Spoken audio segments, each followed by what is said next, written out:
Which tree is sacred for Uttarashadha Nakshatra?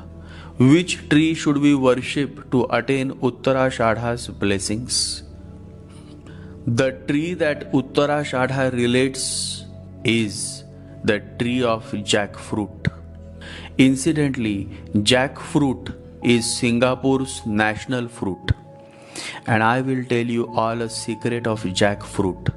The secret of jackfruit is that whosoever plants this wonderful tree of heavens always prospers in life. Jackfruit is indeed a fruit of prosperity. To receive more blessings from the mighty star of Uttarashadha, the native should offer jackfruit to Lord Vishnu, and if possible, also plant a tree of jackfruit in his backyard or in his garden. Reciting the holy mantra of Lord Vishnu, Om Vishnave Namaha, Om Vishnave Namaha, Om Vishnave Namaha, 108 times every morning and evening for a minimum of 20 minutes using a Spatik Japamala is also very helpful in overcoming the too ambitious nature of Uttarashadha Nakshatra. Always remember, ambition appears as good, but in reality, this ambition is poison that goes on killing you every day, and the best part is you never come to know until you die, until you take your last breath. Ambition is the greatest poison there is. It brings all the other poisons, greed, violence, competitiveness, struggle, a constant state of war with everybody else. It does not allow you any space for love to grow, and your real being flowers only with love. Ambition is against love, and anything that is against love is against you and your real life, your real destiny. And nothing kills love more than ambitiousness. Always remember, the wheel of life goes round and round on the axle of ambition, hell. It is this fever of ambition that poisons life. Among the most serious diseases and mental troubles that a man has known, there is no greater disease than ambition. Because a mind which is disturbed by the wind of ambition is not destined to have peace, music, and bliss. Such a person is not at home in himself, and peace, music, and bliss are the outcome of being at home in oneself. A person who is not at home within himself is diseased.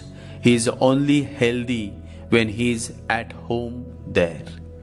In practical life, it is not bad to dream of attaining something, but you should know when to stop and where to stop. And if you are not able to do so, then you become Alexander the Great, who died in utter disappointment. The last words of Alexander the Great, who spent his whole life in conquering the whole world, but failed. His last words were, "All is vanity." And for this vanity, he spent his whole life. What a tragedy.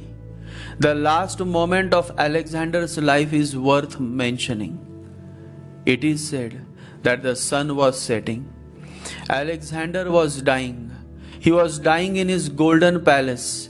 He had the most beautiful palace that anybody has ever had before or since.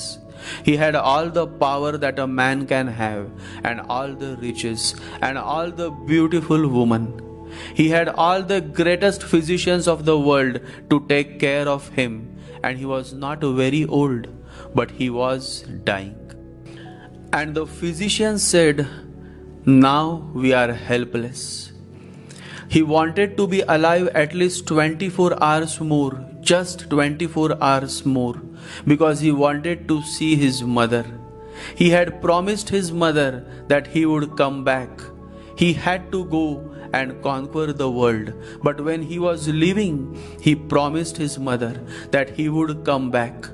And the distance was very little, but at least 24 hours were needed to reach there, or for the mother to be brought to him.